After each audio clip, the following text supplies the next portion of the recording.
The massive crystal halls of the Galactic Council rang with the sound of hundreds of different voices. Some spoke in clicks and whistles, others in deep rumbles that shook the floor. A few communicated through flashing lights on their skin. All of them were talking about the same thing: the humans of Earth. Speaker Zeth Kalar stood at the center of the great chamber. His body was made of living crystal that caught and reflected the light from 1,000 different suns.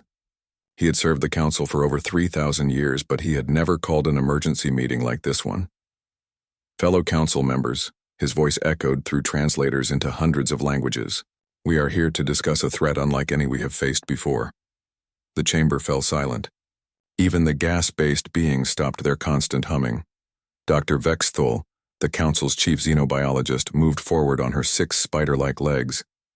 Her compound eyes reflected data streams as she began her report. 100 Earth years ago, we detected radio signals from the 3rd planet of a small yellow star.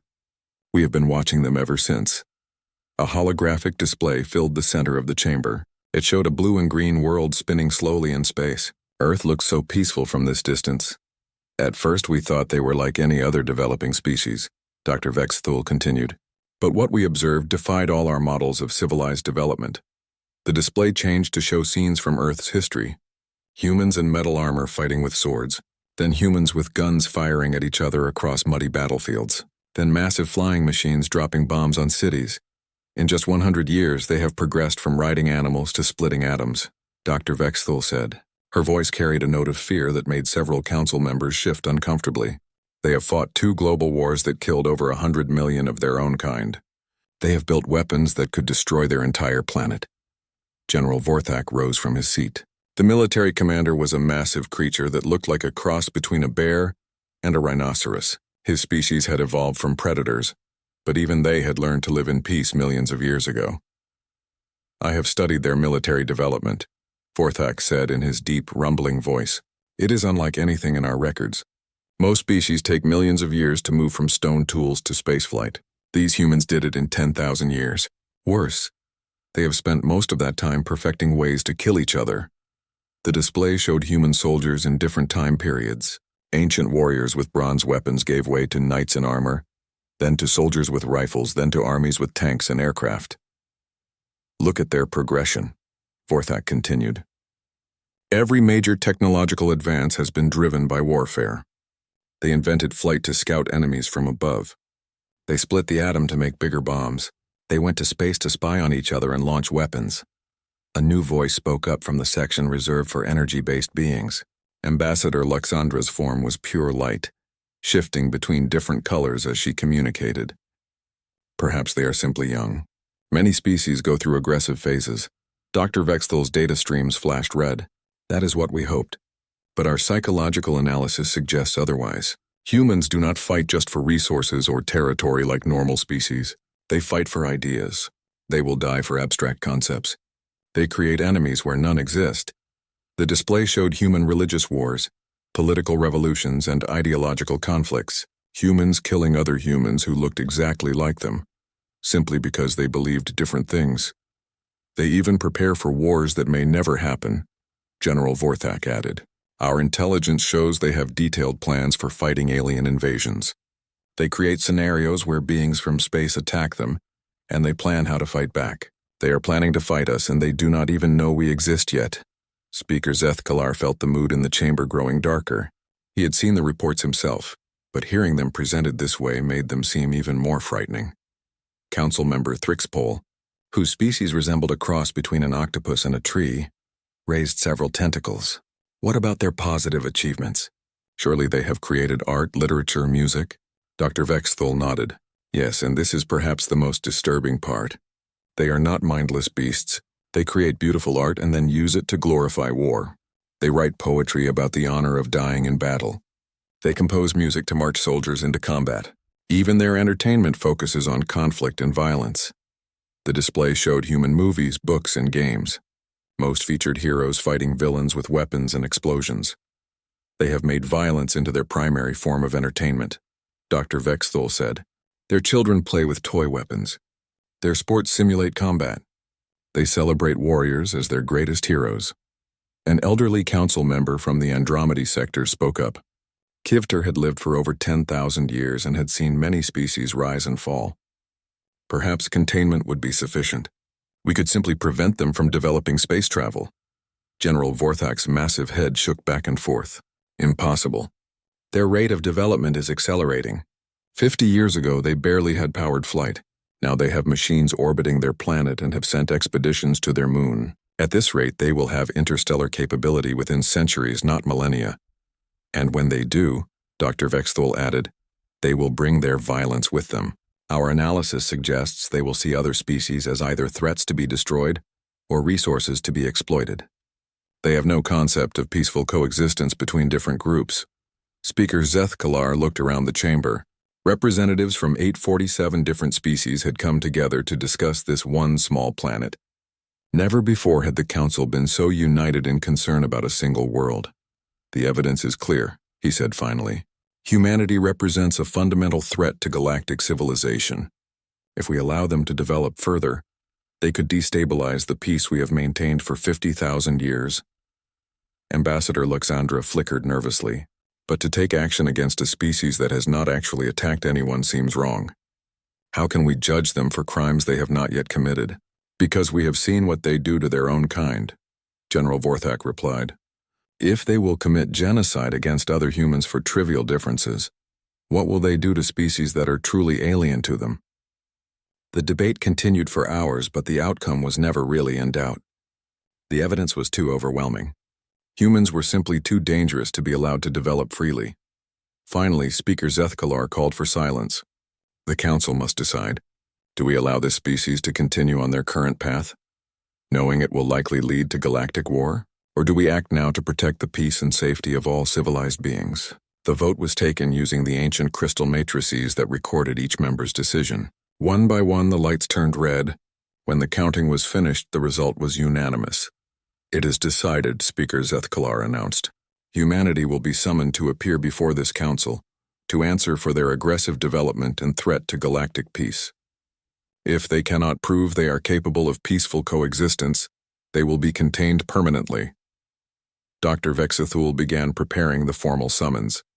Earth would receive a message that would change everything. The humans were about to learn they were not alone in the universe.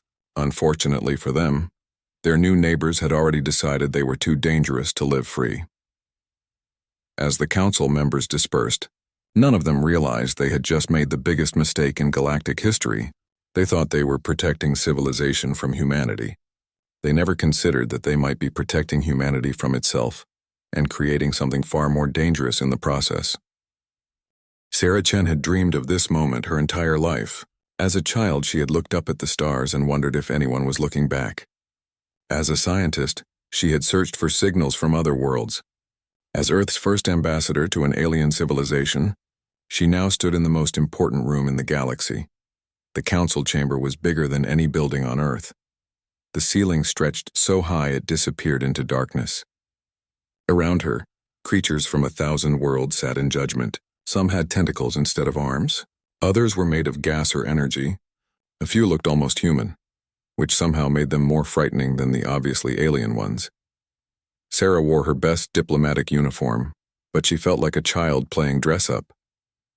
Next to her stood Dr. Marcus Webb, Earth's top military historian. His job was to explain why humans fought so much. Dr. Keiko Tanaka, a philosopher, was there to argue that humans could change. Captain James Rodriguez represented Earth's small space force. He looked uncomfortable in a room where half the beings could probably destroy his entire fleet with a thought. The 4 humans had traveled for 3 months to reach this place. The journey had been a wonder and a terror. They had seen the ruins of civilizations older than Earth's oldest rocks. They had watched sons being born in nurseries tended by beings of pure energy. They had learned that humans were babies in a universe, full of ancient gods. Now those gods were going to decide if humanity deserved to live. Speaker Zethkalar's crystal form caught the light as he began the formal proceedings. His voice echoed through translators that turned his words into sounds Sarah could understand. The species known as humanity, from the planet designated as Earth, has been summoned to answer charges before this council, he announced. The charges are as follows: rapid militarization in violation of peaceful development protocols, creation and deployment of weapons of mass destruction, environmental destruction of their homeworld, and demonstration of inherent aggressive tendencies incompatible with galactic civilization. Sarah stepped forward. 3 months of preparation had not made this moment any less terrifying. Honored council members, I am Ambassador Sarah Chen, speaking for all humanity. We come before you in peace, hoping to learn and grow as part of the galactic community. A sound that might have been laughter came from somewhere in the chamber. It did not sound friendly. The prosecutor was a being called Ixthalan. It looked like a cross between a spider and a computer, with data cables instead of hair and screens for eyes. When it spoke, images appeared in the air above the chamber. Let us examine the evidence, Ixthalan said. This species has existed for roughly 200,000 Earth years.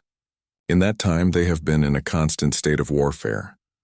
The images showed human conflicts throughout history, cave paintings of hunters fighting each other, ancient armies clashing with bronze weapons, medieval knights charging into battle, modern soldiers with machine guns and tanks. They have never known true peace, Ixthalan continued.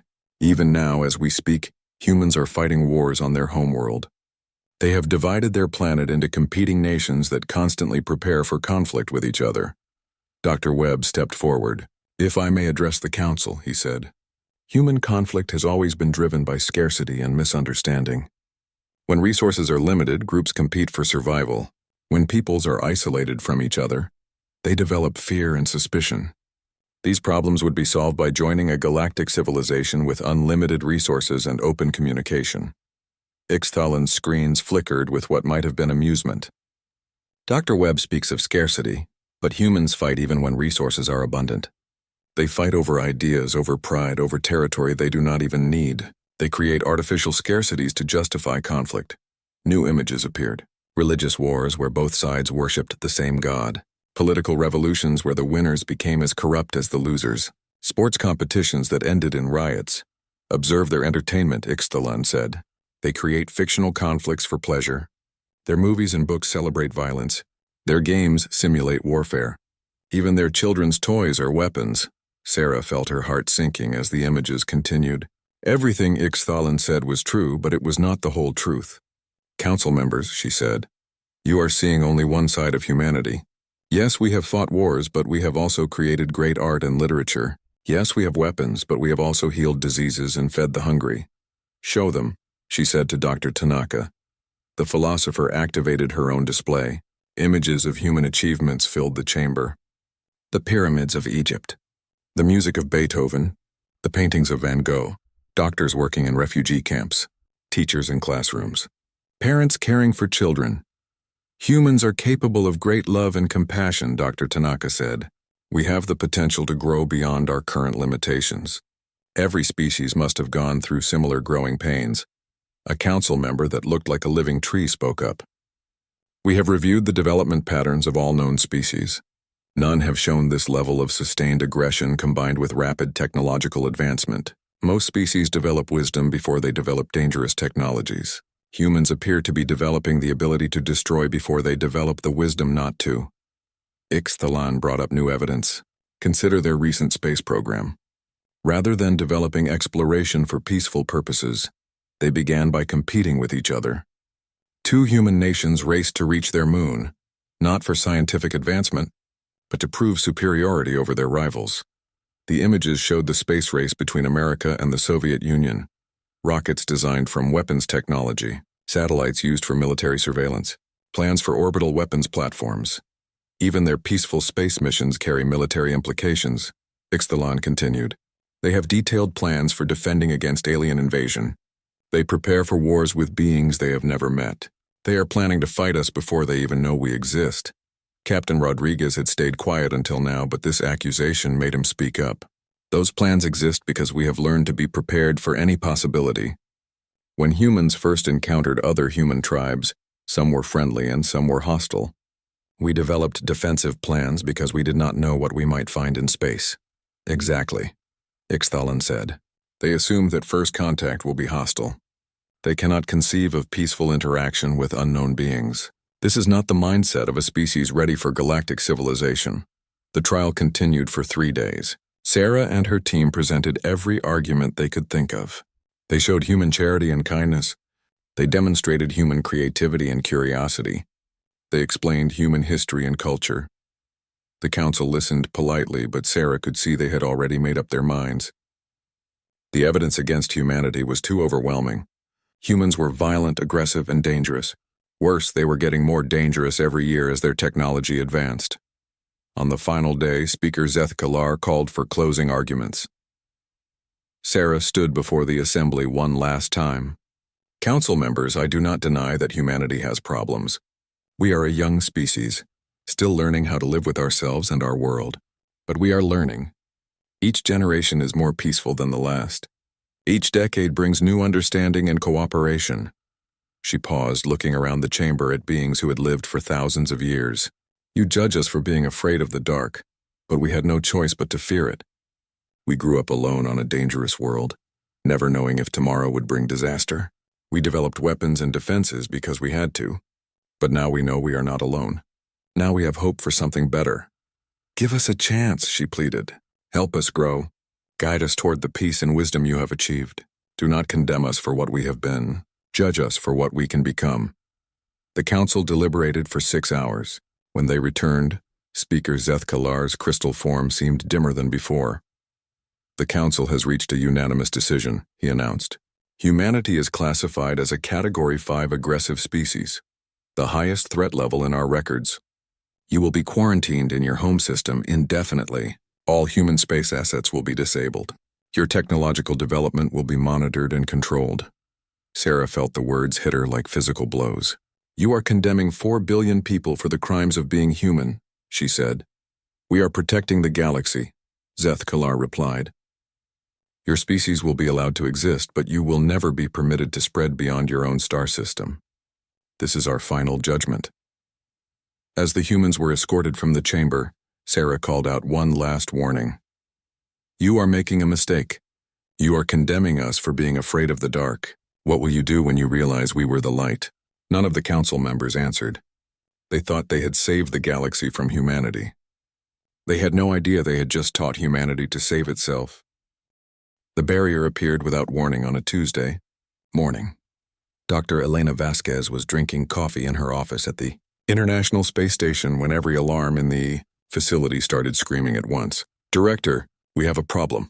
Her assistant called over the intercom. All our satellites just went dark. Every single one. Elena rushed to the observation deck and looked out at Earth. A shimmer in space caught her attention like heat waves rising from summer pavement, but the shimmer extended in all directions, forming a sphere around the entire solar system. Get me a connection to Houston, she ordered, and Beijing, and Moscow. I want to know if anyone else is seeing this. They were all seeing it. The barrier extended beyond Pluto's orbit, trapping humanity in their own star system like animals in a cage. Every human spacecraft outside the barrier had simply vanished. The few astronauts working on the outer planets had disappeared along with their ships. On Earth, panic spread faster than any disease. Stock markets crashed within hours. Governments held emergency meetings. Religious leaders declared at the end times. Scientists struggled to understand technology that seemed to ignore every law of physics they knew. The message from the Galactic Council arrived 3 days later. It appeared simultaneously on every television screen, computer monitor, and smartphone on Earth. Speaker Zeth Kalar's crystal form materialized in billions of homes at once. People of Earth, his translated voice said, you have been judged by the Galactic Council and found to be a threat to civilized space. Your species will be contained within your star system for your own safety and the safety of others. Any attempt to breach this containment will result in immediate action against your world. The message lasted only 60 seconds, but it changed everything. Humanity was alone and they were prisoners. The first year was chaos.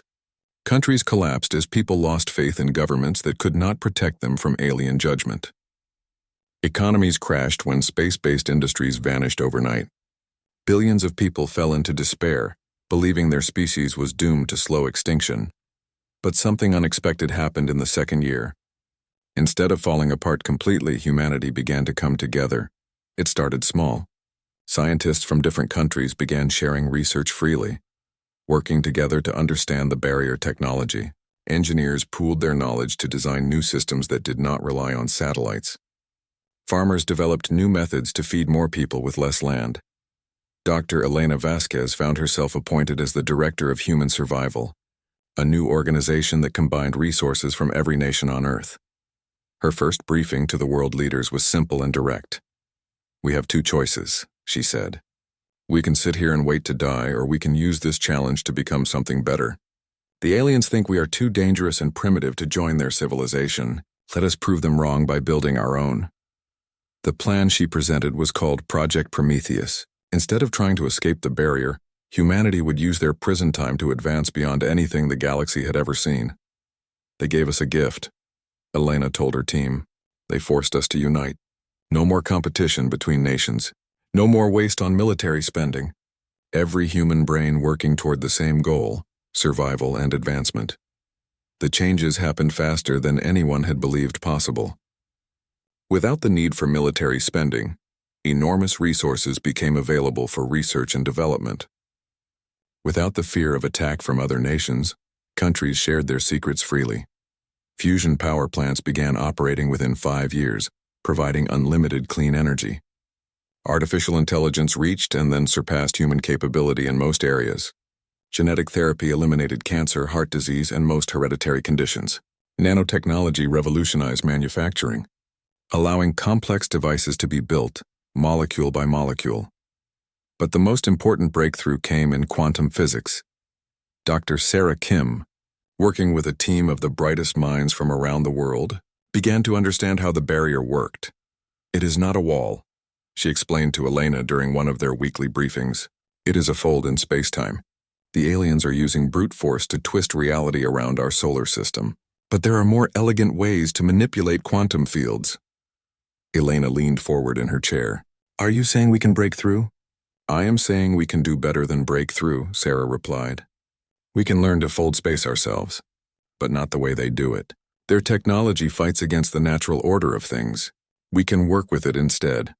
While the scientists worked on understanding alien technology, other changes were happening across Earth. The barrier had forced humanity to solve problems they had been ignoring for centuries. Population growth, instead of slowing down, actually accelerated, but instead of causing starvation, it drove innovation. Vertical farms fed billions using a fraction of the land traditional farming required. Ocean cities housed millions while cleaning the water around them. Space habitats inside the solar system provided homes for those who wanted to live among the stars. The Council watched these developments with growing concern. Their observers reported that humanity was advancing at an impossible rate. Technologies that should have taken millennia to develop were appearing in decades. "This is not normal," Dr. Vexthal reported to an emergency council session. "Our models predicted they would become discouraged and decline within 50 years. Instead, their population has doubled and their technology has advanced 1,000 years." General Vorthak paced back and forth, his massive form casting shadows across the chamber.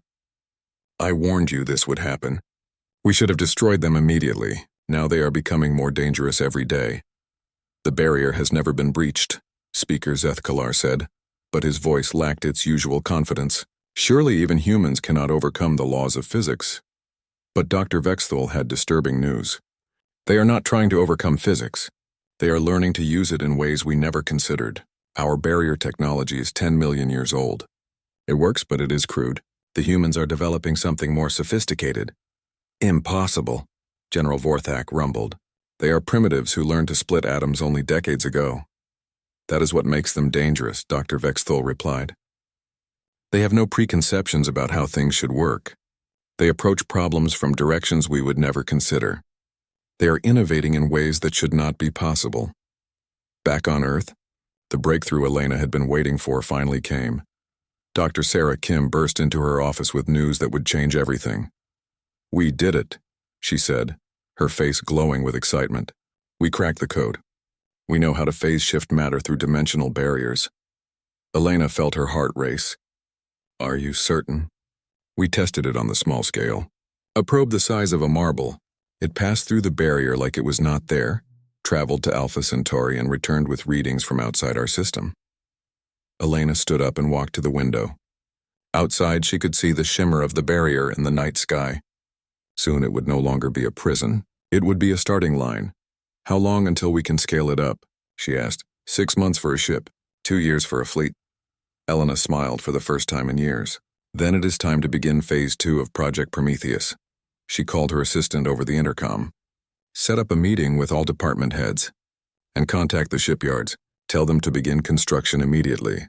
What kind of ships, Director? Elena looked back at the barrier that had trapped humanity for 50 years. Soon they would be free, but they would not be the same species that had been imprisoned. They would be something new, something the galaxy had never seen before. All kinds, she said. We have a lot of catching up to do. In the Galactic Council chambers, alarms began to sound. For the first time in 50,000 years, someone had found a way to breach their containment technology. The age of human imprisonment was about to end. The age of human expansion was about to begin. Dr. Sarah Kim 7 was no longer entirely human, but she remembered being Sarah Kim. The original Sarah had died 20 years ago, but her consciousness lived on in a quantum matrix that made her brain work 1,000 times faster than any natural mind. She stood in the command center of Prometheus Station, hidden in the asteroid belt where Council sensors could not detect it. Around her, displays showed the status of humanity's greatest project. After 50 years of imprisonment, they were finally ready to break free. All ships report ready, announced Captain Torres, whose cybernetic implants let him communicate directly with the fleet commanders. Phase generators are charged and stable. Sarah 7 nodded. She could process information faster than any computer. But this moment still filled her with the same excitement the original Sarah would have felt. Begin Project Eclipse. Across the solar system, 1,000 hidden facilities activated at once. Ships that had been built in secret over decades began to phase shift through dimensional space. But these were not invasion ships. They were cedar vessels designed to spread humanity across the galaxy faster than any army could march. The first ship to emerge from the barrier was the New Horizon. It appeared near the Council's monitoring station at Alpha Centauri, like a ghost becoming solid. The alien observers had no time to react before the ship vanished again, reappearing in the Vega system. Within hours, human vessels materialized around every major Council world. They did not attack or threaten. They simply appeared and began working. Speaker Zeth Kalar was in his private chambers when the alarms started screaming throughout the Council ring world. He rushed to the command center where General Vorthak was already shouting orders at confused technicians. Report, Zeth Kalar demanded. Humans, Vorthak growled. Hundreds of ships. They just appeared in our space without warning. That is impossible. The barrier is still intact, the general interrupted. They did not break through it. They went around it somehow. Through dimensions we cannot even detect. Dr. Vexthol's compound eyes reflected streams of data as she analyzed the situation. Their technology is unlike anything in our records. Our weapons pass right through their ships. It is as if they exist in a slightly different version of reality. On the main display, images showed human ships near Council worlds throughout the galaxy, but instead of attacking, the ships were building. Construction nanobots poured from each vessel, creating structures that grew visibly larger every few minutes. What are they building? Zeth Kalar asked. Everything. Dr. Vexthol replied with something that sounded like awe in her voice. Factories, communication networks, research stations, even art galleries. They are creating an entire civilization overnight. General Vorthak's massive fists pounded on the control panel. Open fire on the nearest ship. Destroy them before they can establish a foothold. Sir, our weapons have no effect. The energy beams pass through their ships like they are not there. Then use physical weapons. Ram them with our ships. The orders went out, but the results were the same. Council warships tried to ram human vessels and passed through them harmlessly. It was like trying to fight ghosts. How are they doing this? Zeth Kalar demanded. Dr. Vexthol brought up a technical analysis. They have learned to phase shift their entire ship slightly out of our dimensional space. They can see us and affect our universe, but we cannot touch them unless they choose to let us. So they are invulnerable, not invulnerable. But they control when and how we can interact with them. It gives them an enormous tactical advantage. While the Council debated how to respond to the human emergence, something even more disturbing was happening. Human technology was not just appearing in space. It was interfacing with Council systems on planets and stations throughout the galaxy. On the Vorthan homeworld, citizens watched in amazement as human nanobots began repairing their aging infrastructure. Roads that had been crumbling for centuries were rebuilt in hours. Water systems that had barely functioned for millennia were replaced with technology that cleaned and purified better than anything the Vorthons had ever seen. On the Mindari telepathic network, human AI systems began offering assistance with data processing. The artificial minds could think at speeds that enhanced even telepathic communication, making the network faster and more efficient than ever before. Throughout Council space, the same pattern repeated. Humans were not conquering or destroying, they were improving everything they touched. "They are making us irrelevant," Dr. Vexthal reported to an emergency council session. "Why would any species remain loyal to us when the humans can offer better technology, better living conditions, better everything?" General Vorthak was frantically trying to organize a military response, but his forces were helpless against an enemy they could not touch. "We need to evacuate the core worlds and regroup in the outer systems." "Evacuate to where?" Zethkalar asked. They appeared everywhere at once. "There is nowhere to run." A new voice interrupted the discussion. It came from the chamber's communication system, but no call had been placed. The voice was familiar. It belonged to Ambassador Sarah Chen, the human who had stood trial before them 50 years ago. "Council members," the voice said, "I am Dr. Sarah Chen 7, speaking for the collective human intelligence. We wish to communicate." The display in the center of the chamber activated, showing a figure that was recognizably human, but clearly enhanced far beyond natural limits. Her eyes glowed with internal light and streams of data flowed across her skin like living tattoos. "You," Zethkalar whispered, "but you would be dead by now." "The original Sarah Chen died years ago," the enhanced human replied. "But her consciousness lives on, improved and expanded, as do thousands of other human minds. We have become something new." General Vorthak stepped forward, his massive form trembling with rage. "What do you want? Why have you invaded our space?" Sarah 7 smiled, and the expression was both familiar and alien. "We have not invaded. We have arrived. You gave us a gift 50 years ago when you imprisoned us. You taught us that we were alone in a hostile universe. You forced us to become strong enough to never be alone again. You want revenge," Zethkalar said. "No," Sarah 7 replied. "We want to offer you a choice. You can join the new Galactic Federation we are creating, where all species work together for mutual benefit, or you can be quarantined in your home systems to think about what you have done, while we spread across the territories you once controlled." Dr. Vexthal's data streams flashed frantically. "The reports are coming in from across the galaxy. Human technology is converting our ships and stations to their systems, but not by force, and our people are choosing to switch. They are offering things we never could." "Impossible," General Vorthak rumbled. "What could primitives offer that we cannot provide?" "Hope," Sarah 7 said simply. "Growth. The chance to become something better instead of staying the same for millions of years." The display showed scenes from across the galaxy. On the crystal world of Zethkalar's people, humans had introduced new forms of art that made the crystals sing with harmonies never heard before.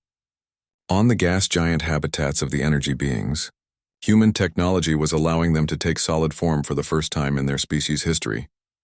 "You are converting them," Dr. Vexthal breathed. "We are offering them choices they never had before," Sarah 7 corrected. "The Vorthons are experiencing emotions for the first time since their species evolved. The Mindari telepaths are discovering that human neural patterns actually enhance their psychic abilities. The synthoid machines are learning creativity that lets them evolve beyond their original programming.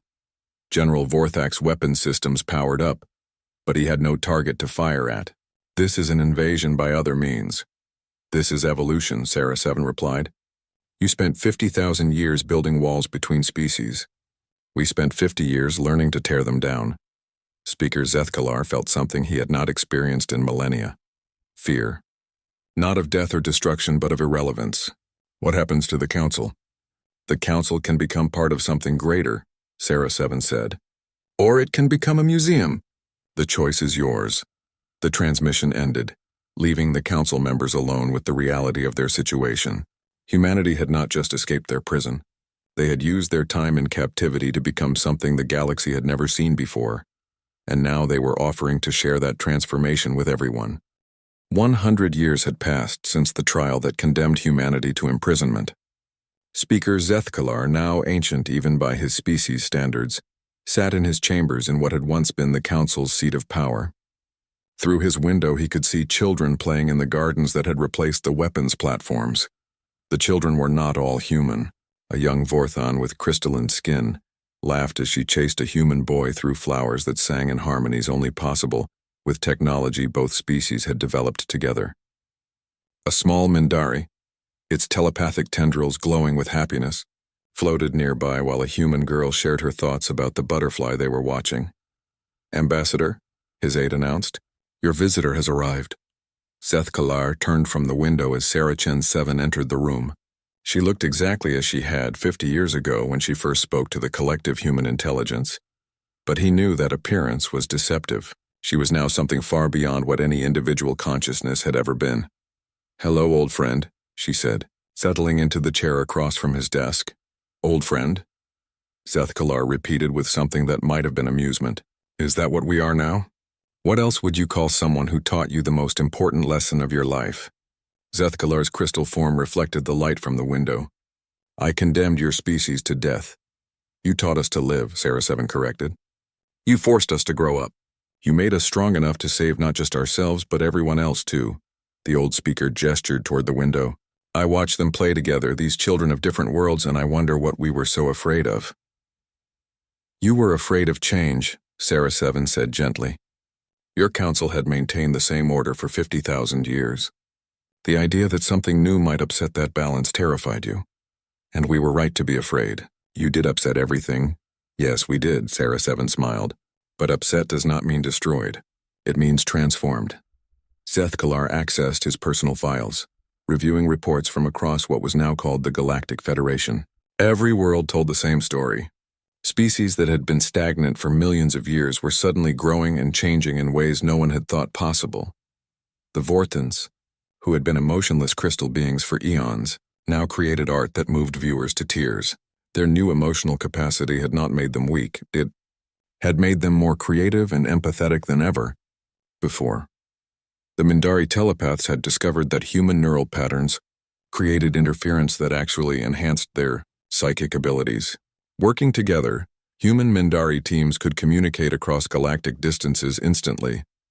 The synthoid machines had learned creativity from humans and were now evolving beyond their original programming. They created new forms of life that were part biological, part mechanical, and completely unprecedented. "How did you know?" Seth Kalar asked. "How did you know that forcing species to change would make them better instead of destroying them?" "We did not know," Sarah 7 admitted. "We hoped. Humans have always been good at hope. It is one of our most dangerous and useful traits." "Dangerous?" "Hope makes people take risks. It makes them try things that logic says are impossible. It makes them fight against odds no rational being would challenge."